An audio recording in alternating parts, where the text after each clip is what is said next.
Good evening, everyone, and thank you so much for coming to an evening in poetry at Adriance Memorial Library. Tonight we have Joseph Fasano, and he is a writer and educator. He studied mathematics and astrophysics at Harvard University before changing his course of study and earning a degree in philosophy with a focus on philosophy of language. And then he did his graduate study in poetry at Columbia University, where he now teaches, as well as Manhattanville College. So he is the author of two novels, The Swallows of Luneta, and he'll be talking about the new book that he just came out with on Saturday at the Boardman Road Library at 2:30 in the afternoon, In the Dark Heart of Every Wild Thing. His poetry books include The Crossing, Cider Press Review, Vincent, Inheritance, and Fugue for Other Hands. He is the winner of the Rattle Poetry Prize for his poem Malheur in New York, and he also serves on the editorial board of Alice James Books. And he is the founder of the Poem for You series, a digital space offering recitations of listeners' favorite poems by request. And maybe you could talk to us a little bit about that. Please join me in welcoming Joseph this evening. I think I'll read some poems in something like chronological order of their composition. I will start with the poem that you so kindly mentioned, which is called Mahler in New York. This is a poem that I wrote about 15 years ago now, and I was living in Manhattan. I was going to grad school, and I'm a music lover. I'm a musician on the side. And so at that moment I was listening to Mahler's music, and I thought a lot about him and a visit that he made to New York. And I thought, how out of place he must have felt in New York City. Now I'm from the Goshen, New York area, and so I also felt out of place a little bit in Manhattan. So this is a poem that is in the voice of the composer Gustav Mahler. It's called Mahler in New York. Now when I go out, the wind pulls me into the grave. I go out to part the hair of a child I left behind, and he pushes his face into my cuffs to smell the wind.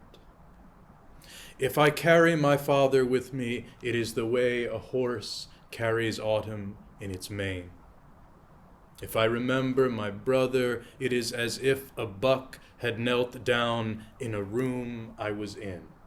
I kneel, and the wind kneels down in me. What is it to have a history? A flock buried in the blindness of winter. Try crawling with two violins into the hallway of your father's hearse. It is filled with sparrows. Sometimes I go to the field, and the field is bare. There is the wind which entrusts me. There is a woman walking with a pail of milk, a man who tilts his bread in the sun. There is the black heart of a mare in the milk, or is it the wind, the way it goes? I don't know about the wind, about the way it goes. All I know is that sometimes someone will pick up the black violin of his childhood and start playing. That it sits there on his shoulder like a thin gray falcon asleep in its blinders, and that we carry each other this way, because it is the way we would like to be carried, sometimes with mercy, sometimes without. And that was an early poem of mine, and I do often, persona poems are ways that we can access parts of ourselves that perhaps we don't want to talk about very explicitly, or that we don't want to talk to ourselves about. But I do think of that early poem as lifting the black violin of my own childhood and starting to play. I'm going to read a so that was a poem from my first book called Fugue for Other Hands. I'll jump around a little bit. I'll read a poem called The Figure, which is a poem, the first poem in my second book, which is called Inheritance, and which deals a great deal with parental figures, the things that we inherit from our parents, the things that we carry around with us, and the ghosts that we're always trying to navigate. So this is a poem that's in the second person. It's called The Figure. You sit at a window and listen to your father crossing the dark grasses of the fields toward you. A moon soaking through his shoes as he shuffles the wind aside, the night in his hands like an empty bridle. How long have we been this way? You ask him. It must be ages, the wind answers. It must be the music of the wind turning your fingers to glass, turning the furniture of childhood to the colors of horses, turning them away. Your father is still crossing the acres, a light on his tongue like a small coin from an empire that has always been ruined.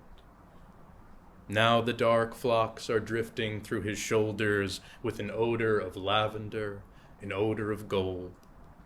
Now he has turned as though to go, but only knelt down with the heavy oars of October on his forearms to begin the horrible rowing. You sit in a chair in the room. The wind lies open on your lap like the score of a life you did not measure. You rise. You turn back to the room and repeat what you know. The earth is not a home. The night is not an empty bridle in the hands of a man crossing a field with a new moon in his old wool. We abandon the dead. We abandon them. I'll read a very short poem called Sudden Hymn in Winter. What if, after years of trial, a love should come and lay a hand upon you and say, this late, your life is not a crime.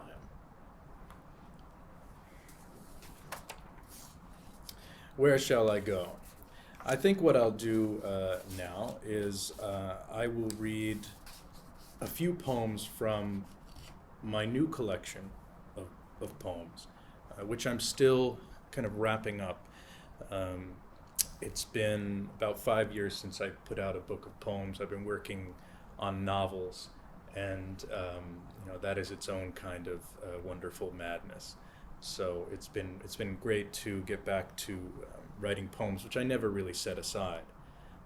I'll read a poem here that's called Hymn, Hymn, and there's something structurally going on in this poem which may or may not be interesting, but I think it announces itself, so I'll just read it.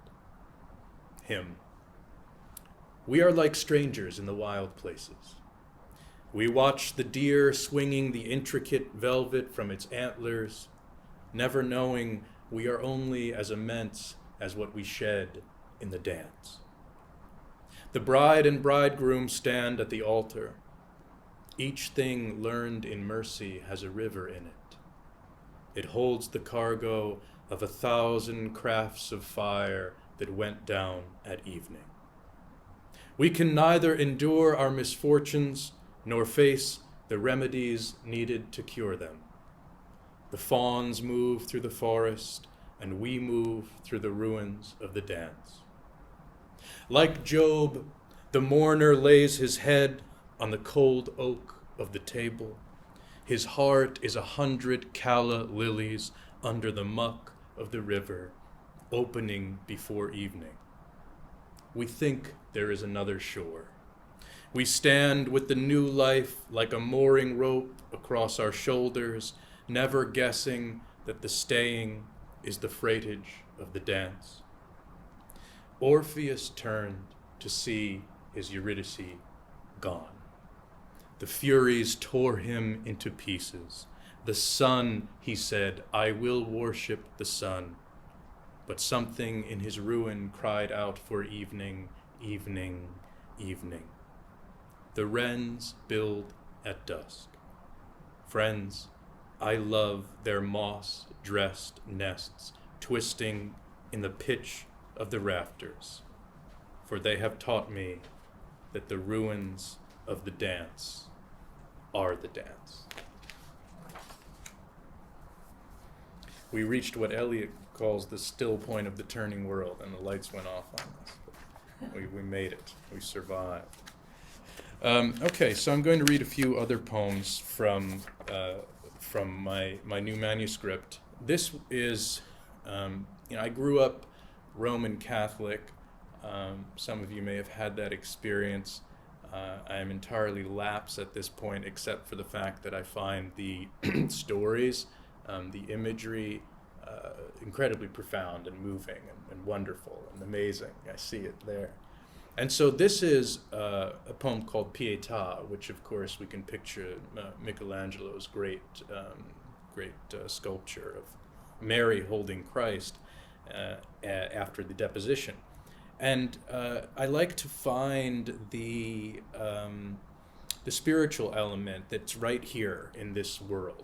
And so this is a poem called Pietà, and it's dedicated to for all the mothers. I was thinking of my own mother. I was thinking of my wife, who's now a mother.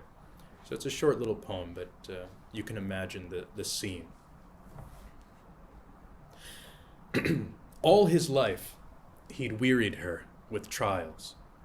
The hours he made her chase him through the temple, the times she let him walk out through the wilderness, the times he made her lift his cross, his youth. But all of it has come to this stillness. Waken, she wants to tell him, waken.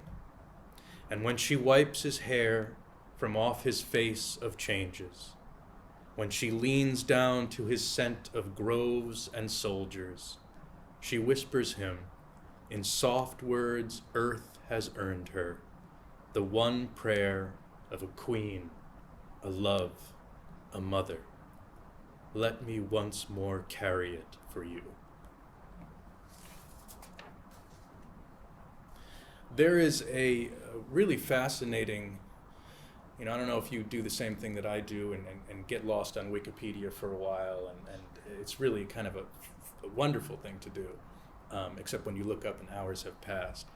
But there is a creature that is swimming out in the oceans that is referred to as the 52 hertz whale. Has anybody heard of this thing before? So 52 hertz is a frequency, and scientists, I assume, know the frequency at which different whales sing. And this is the only creature, they've never located it, that sings at this frequency. And so it's sometimes called the loneliest whale in the ocean. And we don't know if it's a hybrid species, looking for one of its kind that doesn't exist, or if it's maybe deformed in some way, but it's out there and it's singing. So how do they know this? They can hear the frequency of it. And they hear that it's... Oh yeah, I can imagine all these fancy things that I know nothing about. It's just one. There's only one. So you could look it up. 52 hertz. 52 hertz. So they call it the 52 hertz whale. Oh. It's pretty sad, isn't it? It's pretty sad. So I wrote a little poem about it. The 52 hertz whale. They have called it the loneliest of things. A voice in the wilderness, singing what nothing else will sing. Is it motherless, all that hunger? Some last calf, the past as it sounds? Maybe. But aren't we all like that, roaming the coldness of the oceans? And you too, half in madness, half of you that fathoms, it's better to be your song than to be found.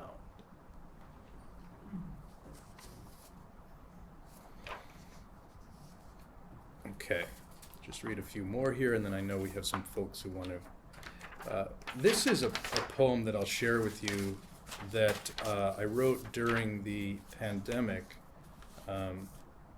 my then partner and I were holed up, as a lot of people were, in quarantine. And so this is a little poem that I wrote. I don't think it has any references that needs... Do we know Bergman's film, The Seventh Seal? Okay, so Bergman, it's a film that I love, and I'm going to be showing it to my students soon. Amongst other things, it's a film that takes place during a time of plague. And I remember suggesting to my partner at the time, I said, let's watch that. And she kept saying no. So that's one of the things that goes on in this poem. Lines written in a time of pandemic. And if the world isn't burning, it's burning. 14 days in quarantine, and my love and I have danced each night in the living room, slowly, of course, for the bones ache and the fevers come, the dry cough that scares us half to madness. But we're well, we say, even the ghosts inside us. And anyway, the heart is impenetrable, isn't it? Clothed in gold like the Pope who knelt himself in a ring of fire in the days of faith, the better to be kept from heaven's judgment. The fleas went up in flames, and he stayed down with the living. Living room, we say. And isn't that all we ask for these days? Some space to tend our souls and keep our peace. Some space to lean back by evening with that forbidden cigarette, to close our eyes as the brook beside us babbles poems and the lords of money do their best to do death's will. 7 times we haven't watched The Seventh Seal, Bergman's hymn to this world, not the other, not to see the light inside the pilgrim's eyes when death arrives at last, to show them what it is they've always almost been. I have so much left to say, is something I would have said when I was young. If I were knelt in chains among that crowd, if I were face to face with what they see. But it's evening here, the moon has come, and now I hear my good love's feet climbing up to stand behind this door, her country voice of open grains and grace that asks me if I'll open when I can. And I can, I am, I do. I open up and take her in my arms and dance our stumbling way into the dark and lie with her in fever on the floor and rise again and listen to the dark that has no reason not to rise, the dark that keeps no secrets but the wind, the simple wind, which gives and takes away and carries off the fragrance of our hair and vaster things, the dead, the lost, the gone, the flocks that turn above us for the spring, the geese that cross above us in the night to find a world they trust will still be there. Felt like that a little bit during quarantine, right? We had to have those moments of that we trust the world will still be there. This next poem is a sonnet. I think I'll read 2 sonnets to you. And this is a poem about finding love well past the reckless idealism of our 20s or even 30s. The middle of the way. And now the same blank moon is on the yards.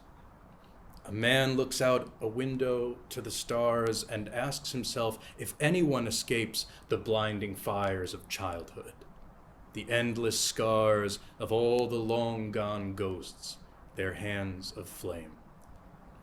A woman calls a child home at dusk, forgetting that the name she calls is hers. 30 years ago, she let it hush its one wild song that it might come inside. This is how it is. No way to turn, no promise in the dark.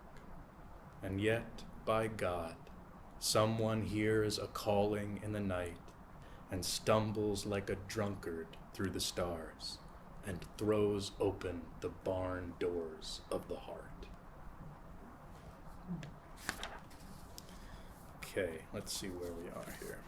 I think I will read to you 3 more poems. This is a poem I've written recently. This is called The Kingdom of What Is. A poem about those moments when we're in the in-between. We sort of have to find that, find some peace in that. Now you wake alone among the shadows and lie back in the fires of the moonlight. When, you whisper, when will I be rinsed of it? This history, this bitterness, this dust. Let it. Let the moon work. Let it show you. There are moments when your life becomes the darkness, and moments when you rise up in your triumph, and moments between one life and another, when you lie alone with no one there to know you, and to be the blazing changes is enough. Okay. 2 more poems for you. One of them I will read is, I'll read this short one and then I'll close with something else. Okay, this is a very short poem. It's called Prayer. Those moments in life when we want to get down on our knees, look at the sky and say, why? Prayer. No wind, no moon in the spruces. This darkening, this first uncertain light. Listen, be still and listen. The sky replies with silence, so you can hear the one great question of your life. Okay, now I will close with a poem that is about... no, you know what? I'll close with this one, and then maybe we'll jump back and I'll share a few afterward. This is another short poem. This is a poem called Letter, and it was a poem that I wrote for a friend of mine who was not doing too well at the moment, and of course I realized somewhere along the way I was also writing it to a part of myself. And I don't turn back to my own poems for any kind of solace. That's not what I use poetry for. But sometimes I do return to this poem, and it does get me through some of the dark nights. So I'll share it with you. It's called Letter. Tonight, as you walk out into the stars or the forest or the city, look up as you must have looked before love came, before love went, before ash was ash. Look at them, the city's mists, the winters, and the moon's glass you must have held once in beginning. That new moon you must have touched once in the waters, saying, change me, change me, change me. All I want is to be more of what I am. Thank you.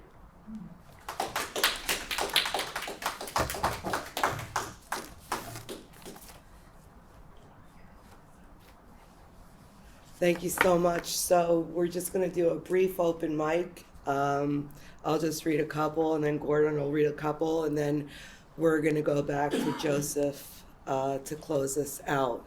So I don't think I introduced myself before. I'm Deborah Schoen, and I coordinate the poetry series here at the library.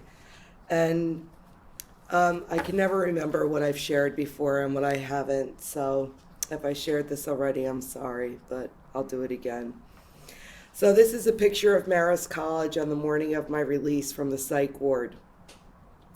I am released, shoeless, rideless, and moneyless.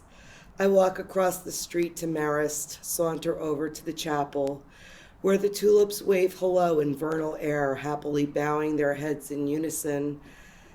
Waves of red, yellow, and white flare, bobbing methodically, shouting silently, hello to you, welcome, we are so happy to see you here.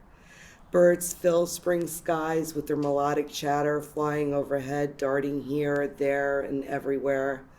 Rowers skim the Hudson River waters in perfect syncopation, as geese take a break from their perfect flight formation as they scatter in no apparent order but in close proximity to each other on campus, cackling and pooping all over as geese do. Barefoot, I wander and ponder, I need a coffee. I pick up an abandoned cup and drink, 'tis coffee.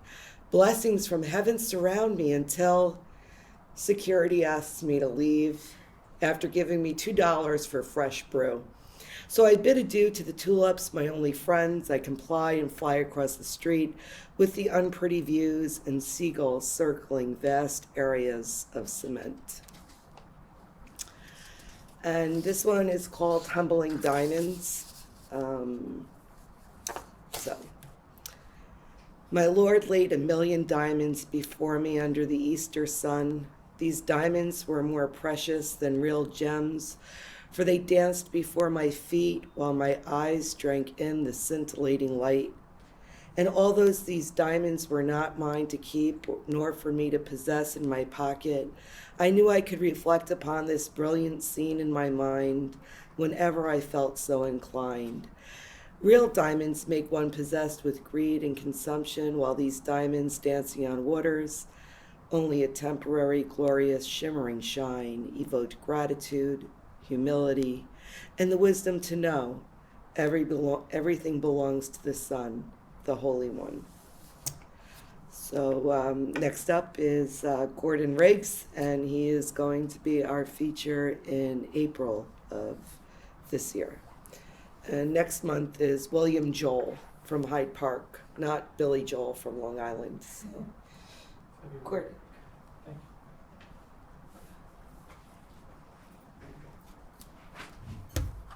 Thank you.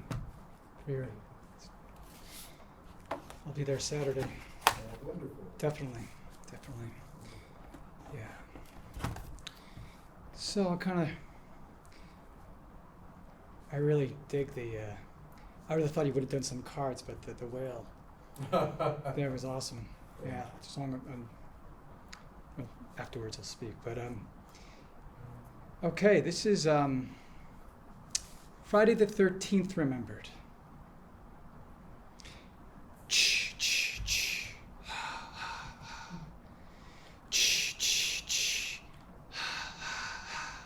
Hey, I know a dude whose name is Jason, and I'm pretty sure he doesn't own a machete. Then again, he may be a Jersey boy. Anyway, Camp Crystal Lake no more. It's Camp Nobi Bo Sko. Besides, the Boy Scouts have to beware that damn movie and the campfire scares. Always with the bum rush if the closet hanger hook like an ice pick, brother dear, and then finding the glow-in-the-dark goaltender mask to boot. Well, it was based on those faded poor teens, and these musketeers died terribly at Lake Bottom, Finland. Voorhees. That's right. I know your last name, and I know it was Jessica Kimball that did you in. Water everywhere, and not a drop to drink. But a straight plunge of a knife, a dagger to your heart, where you sank to the bottom of the lake, chain and all around your neck. But what light from yonder window did break, my Juliet, ages ago? Our teen years flowing, and yours, the movie house, later turned into a pool hall dwelling, and now an eatery. Friday of the 13th, and all the madness did gather to rush the theater doors until the local constables were called. He was a towering menace, without a mask to be sure, as he choke-held you, my brother, from behind, when you gave the incompetent theater manager a talking to. Sold out! The tickets were bought and sold out, and egged on by an angry mob, the price we did display to parents eager to learn of our latest prank. Hot off the Poughkeepsie Journal Press, a horror show at the theater gates. The superstitious day and night caused a riot that gave some flight, fight, and fright. Maybe it was the Jason in us all to give it to the man. Camp Juliet, no more. Last week was Friday the 13th, and the Juliet by Vassar College. We went that night to go to see the movie, and as it did, a riot broke out, and my brother was like giving it to the manager, and the cops rolled in and it made the Journal the following day. I think there's been a theme on family, so I'm going to do this one called Part of My Puzzle. Whatever the poem tells you, ever forward. When in doubt, writing is what it's all about, don't you know? If you want to be a satellite, you have to pay satellite prices. That was told to a friend when questioned about my process. Anyway, he wrote that saying on his refrigerator. Figure me out, figure yourself out. That, my listening audience, was my motto in the younger years. The young and the restless. And I'm not talking about the soap opera. The urge, the purge is upon us. Maybe that's why you have the friends you have, and conversations about living become spoken word in a library, cafe, or living room. You know, it's the prompt that makes the change, and the little difference to step over the line, to cross the T and dot the I. The decision to call your brother and talk about your dad.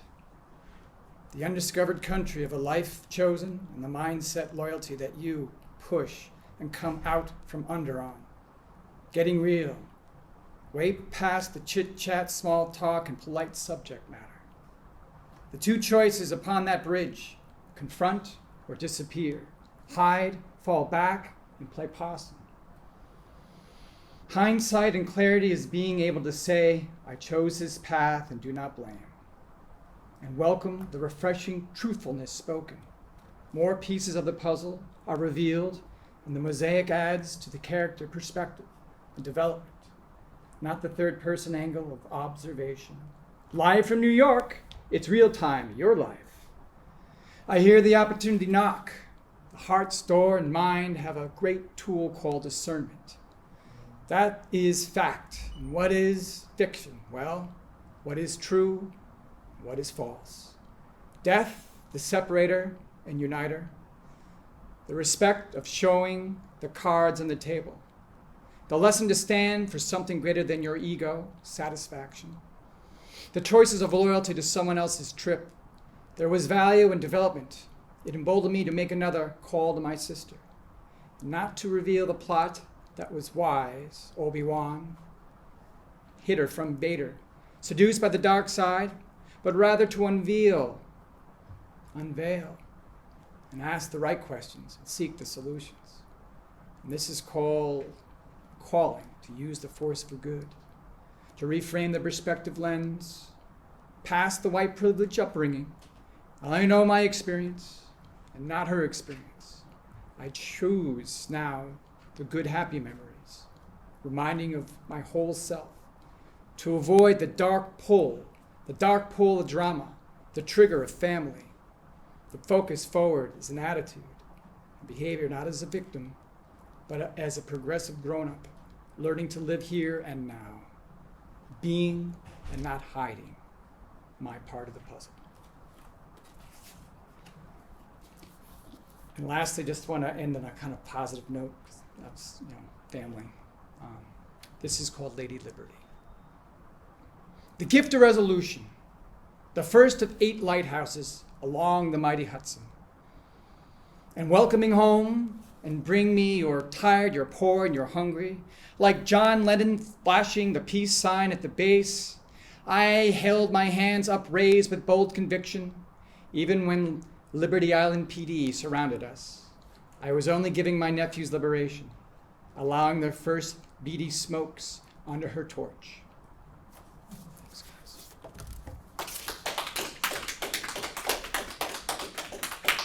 Well, it's wonderful to hear different voices. It's always one of the fun parts of coming out to give readings. So thank you for that.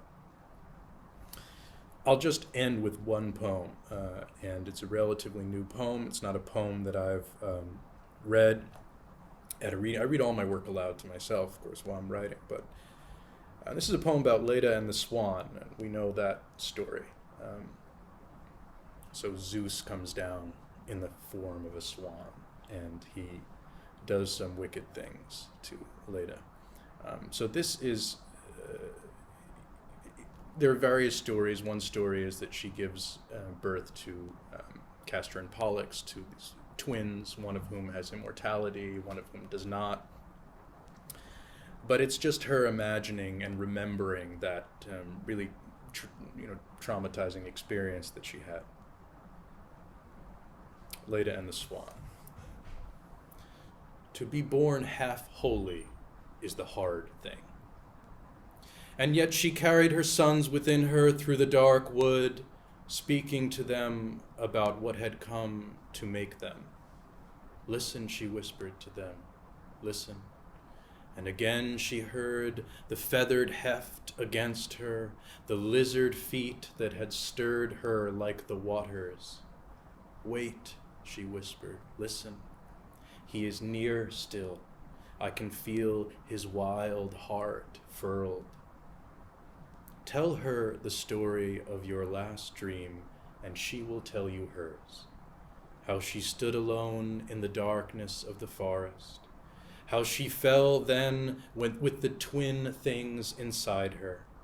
How she shouted out the both of them from her body and heard in them, in the reaches of their breathing, the heft she'd felt in the feathered breath that entered her. Death is only half master of the world. Thank you very much. Well, it's wonderful to hear different voices. It's always one of the fun parts of coming out to give readings. So thank you for that. I'll just end with one poem, and it's a relatively new poem. It's not a poem that I've read at a reading. I read all my work aloud to myself, of course, while I'm writing, but this is a poem about Leda and the Swan, and we know that story. So Zeus comes down in the form of a swan, and he does some wicked things to Leda. So this is, there are various stories. One story is that she gives birth to Castor and Pollux, to these twins, one of whom has immortality, one of whom does not. But it's just her imagining and remembering that really traumatizing experience that she had. Leda and the Swan. To be born half holy is the hard thing. And yet she carried her sons within her through the dark wood, speaking to them about what had come to make them. Listen, she whispered to them, listen. And again she heard the feathered heft against her, the lizard feet that had stirred her like the waters. Wait, she whispered, listen. He is near still. I can feel his wild heart furled. Tell her the story of your last dream, and she will tell you hers. How she stood alone in the darkness of the forest. How she fell then with the twin things inside her. How she shouted out the both of them from her body and heard in them, in the reaches of their breathing, the heft she'd felt in the feathered breath that entered her. Death is only half master of the world. Thank you very much.